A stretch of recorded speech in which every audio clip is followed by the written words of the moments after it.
अस्सलामुअलैकुम, रमज़ान मुबारक। Welcome back to my channel lifestyle with Urooj में।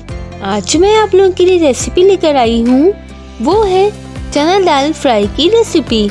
चना दाल फ्राई हमारे यहाँ अफ्तारी में ऑफ एंड ऑन बनती है और पसंद भी बहुत की जाती है। चलिए आए बिना टाइम वेस्ट किए हुए हम अपनी रेसिपी की तरफ बढ़ते हैं।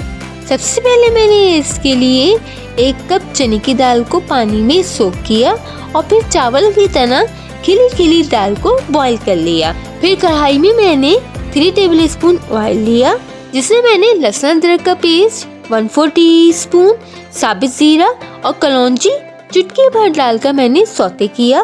फिर साथ में मैंने 1 टमाटर और 1 प्याज चॉप डालकर हल्का सा सौते किया और फिर इसमें मैंने स्पाइसेस भी शामिल कर दिए, जिसमें हल्दी 1/4 टीस्पून, भुना कुटा जीरा पाउडर 1/2 टीस्पून, भुना कुटा धनिया powder 1 teaspoon, crush red pepper 1 teaspoon, salt 1/2 teaspoon या टू टेस्ट, इमली की चटनी 1/4 कप डालकर मैंने मिक्स किया। बॉईल हुई हुई दाल भी डालकर मिक्स किया और फिर 1 मिनट के लिए लो मीडियम फ्लेम पे पकाया। और जब ये पक गई तो ऊपर से इसमें हरा धनिया, हरी मिर्चें और चाट मसाला डालकर सर्व किया। बाउल में निकालकर ऊपर से सेव, पापड़ी डालकर और नींबू के साथ सजाकर सर्व किया।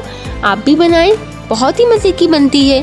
और अगर आपको मेरी रेसिपी पसंद आई हो तो मेरे चैनल को लाइक, शेयर, सब्सक्राइब और कमेंट करना मत भूलिएगा। और कमेंट में मुझे ज़रूर बताइएगा कि आपको मेरी रेसिपी कैसी लगी। अपना बहुत सा ख्याल रखिएगा, दुआ में याद रखिएगा। फिर मिलते हैं एक और नई रेसिपी के साथ। तब तक के लिए अल्लाह हाफिज़।